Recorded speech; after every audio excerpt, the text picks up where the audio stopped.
Okay, so one of the best things when showing people around the van and doing a handover is teaching them how to turn this brilliant double seat round to face the correct way for driving.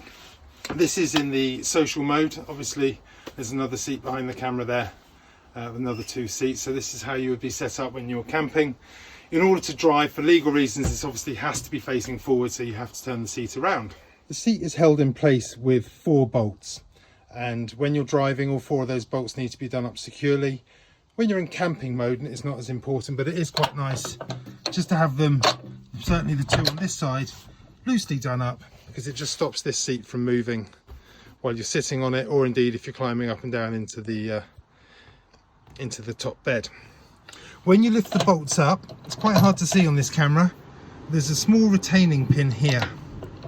And it's really important that on each of these, as you lift the bolt up, you bring that retaining pin through and turn it through a few degrees. That holds the bolt out the way to enable you to slide the seat round to face in the other direction.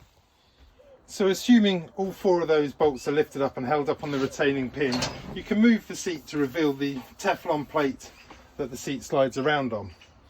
There are, as I mentioned before, there's those 4 bolts, but there's also a bolt in the middle that is on a bit of a guide rail, so you can just spin the seat around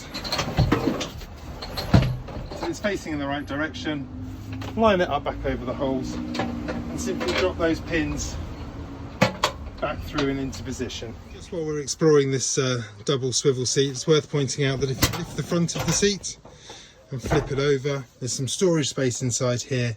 You'll also find jump leads, the jack, high-vis jacket, and a few other bits and pieces that are quite useful. That's a great little storage space underneath that seat.